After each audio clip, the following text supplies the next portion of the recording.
Tingnan nyo guys, ang anak ko na 4 years old. Kakain na daw siya. Nagsandok mag-isa oh. Nagkuha ng plato. Ano, kaya mo? Ha? Alang, laki ng rice mo. Kunti lang. Bawasan mo. Yan, ibalik mo doon.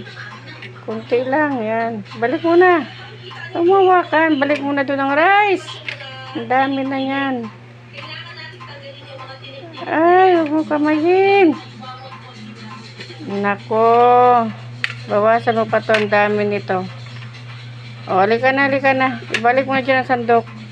Balik mo na ang sandok. Sarado mo. Anay. Oy, wag mo pagpagan. Balik mo na ang sandok. Sarado mo ang rice cooker. Sarado mo ang rice cooker. Wag mo na yan pakialaman.